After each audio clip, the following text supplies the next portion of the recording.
Hey, welcome back to Ancient Presents. Today's video is really exciting because we get to take you inside the Great Pyramid with us.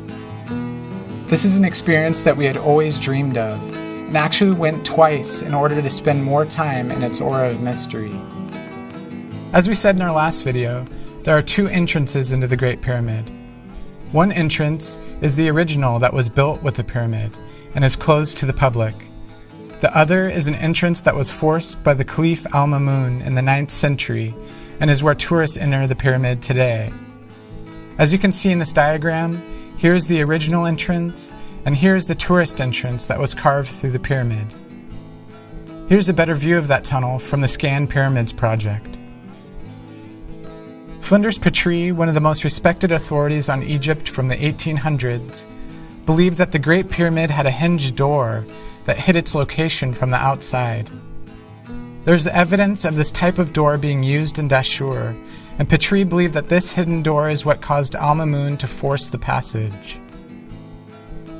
We have fun making our way up the pyramid, climbing around and testing boundaries, until we weave our way through the lines of tourists and enter the pyramid, where we say goodbye to the daylight and enter the dark inner world. Walking down this rough passage, we begin to feel the excitement of witnessing something really special, as well as some questions about the official story of Al-Ma'mun's impossible tunnel that beelines directly to a junction of the pyramid. Here we are at that junction, the granite plug that lies at the base of the ascending passage. Okay, so this is the entrance that Al-Ma'mun blasted into the in or out of the pyramid. There's some discrepancy as to what the actual story is, but there's only one entrance before that into the Great Pyramid, which is the shaft going down into the pit. That shaft leads to what they call the pit, and there's a vertical shaft going up into the Grand Gallery, which is up this way. Down from the Grand Gallery, you would hit this granite plug and not be able to exit into the main shaft. As you can see here, highlighted in red, the main entrance, the descending passage, the pit, well shaft, and Queen's Chamber were all closed to the public when we visited, so we won't talk much about them in this video, although we may have episodes on them in the future. It would also be really great if we got to see those areas at some point in our lives. From here, we climb up through the ascending passage into the upper sections of the pyramid. This slightly claustrophobic passageway, which is beautiful and really fun to climb up into, is actually quite an awkward ascent and could be hard for some people. It's about 40 meters or 130 feet long and takes quite a bit of time to reach the top.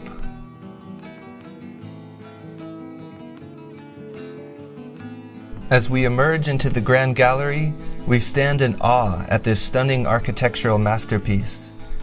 The unique notched walls and ceiling show an incredible degree of craftsmanship in the design, and the precise mathematics incorporated into this room are fascinating. There's a beautiful and otherworldly essence in here that is unlike almost anything found throughout Egypt, and it left us with a feeling of wonder. At the bottom of the gallery on the right side is the entrance to the well shaft that goes deep down into the pyramid, but it is blocked by ramps and scaffolding so you can't even see it. And just in front of the shaft is the locked gate of the passage that leads to the Queen's Chamber. We climbed down to have a look into the mysterious and eerie tunnel, and we would have loved to have gone in there to explore the mysteries in the beautiful chamber. But since it was closed to the public during our visit, we'll have to wait till next time.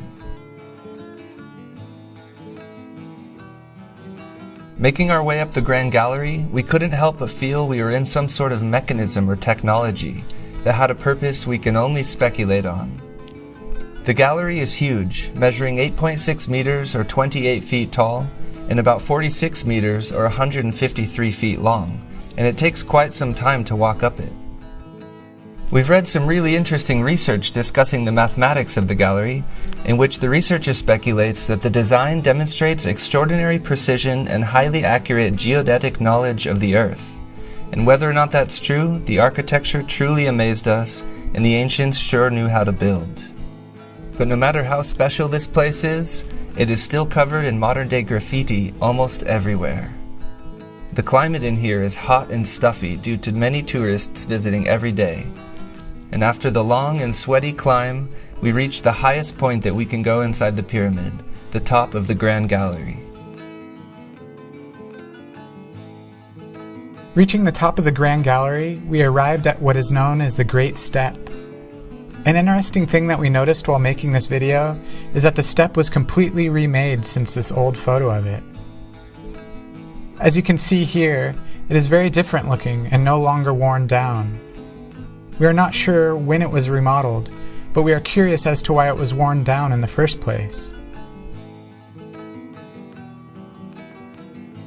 Looking back, we get a great view of the Grand Gallery and spent a moment just taking it all in. Then, continuing from there, we ducked into the threshold of the antechamber, where the stones suddenly turned from limestone to granite. We immediately stand after entering and find what some people refer to as the boss. It is interesting because it almost resembles the nubs that we saw on the casing stones of Menkaure, but is completely out of place since it's the only nub amidst unanimously flat walls throughout the pyramid. Also in this part of the chamber is a passage that Captain Caviglia forced in the early 1800s that connects to the northern air shaft. Ancient Architects has a video on this that we'll link in the description.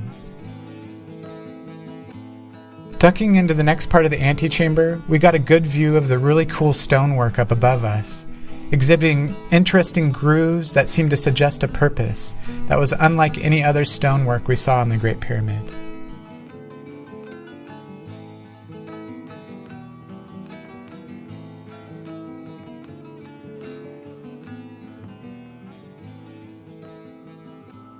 After ducking into the final little passage of the antechamber, we entered what is known as the King's Chamber. This is possibly one of the most enigmatic temple spaces humans have ever created, and there are countless studies and theories about its dimensions and purpose. Although the chambers in this pyramid are called the King's and Queen's Chambers, there were no bodies ever found in the pyramids at Giza, and there is little evidence to support the idea that this pyramid was built as a tomb. This pyramid is only attributed to Khufu because of a small controversial inscription that was found in the chambers above the King's Chamber. Ancient Architects also has a video on this that we'll link in the description. One of the first things that you notice about this chamber is that the resonance in there is powerful. This is evident in the vocal toning that we did in there that is now playing in the background of this video. Check out the video we released of us singing in there if you want to get an uninterrupted feel for the acoustic magic. One of the only things remaining in this chamber is what's known as the coffer. This mysterious box is worn and heavily damaged, having a huge chunk missing out of its southeastern side. This coffer, and all the granite in this pyramid, is beautiful red granite which comes from Aswan, more than 500 miles away. We really took our time walking around, looking at all of the minute details and markings on its surface.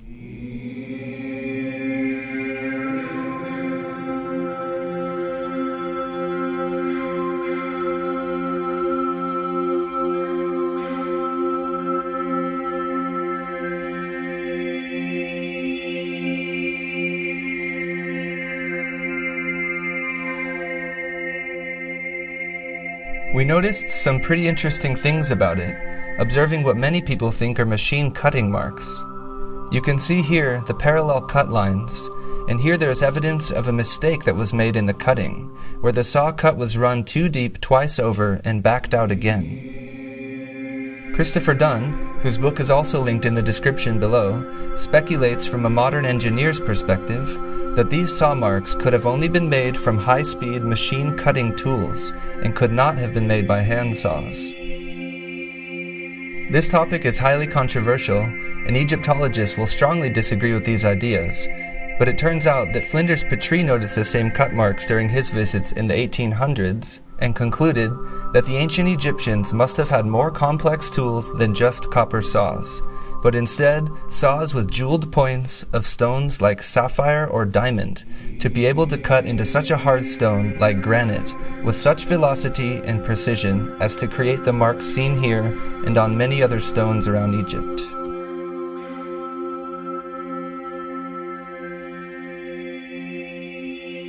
Petrie illustrated these cut marks in his book linked in the description below, and in this image, the figure outlined in red illustrates the cut marks on this coffer. Interestingly, the granite coffer is larger than the doorway into this chamber, meaning that the box was placed in here before the chamber was built around it during the original construction of the pyramid.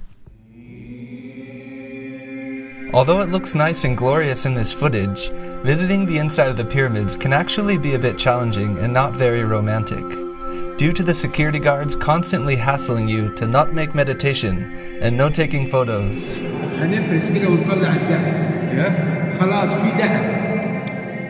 And also the consistent flow of groups of tourists coming in and out. It's sort of difficult to drop into the vibe of the pyramid and really feel the wisdom that's encoded there.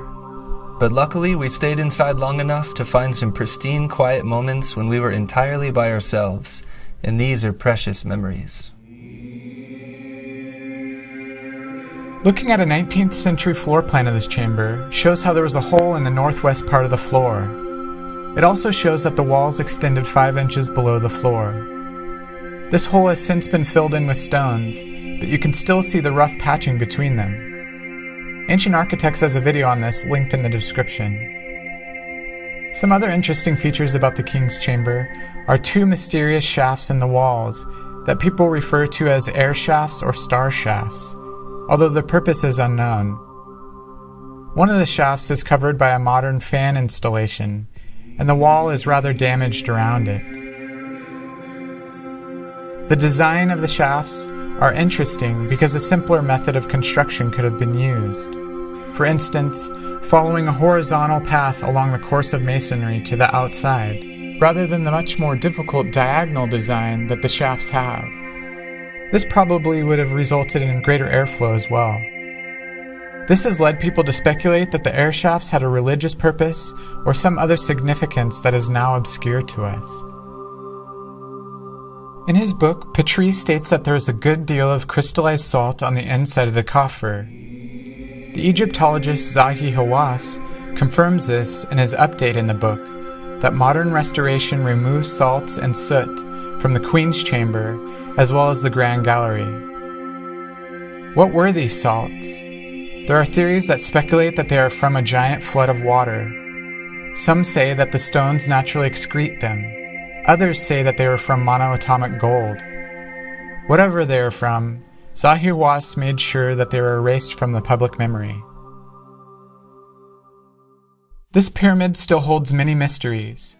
One of the newest discoveries that shows just how much we don't know about this structure was conducted by the Scan Pyramids project. The project found 2 previously undiscovered cavities in the pyramid using muon's radiography and infrared thermography.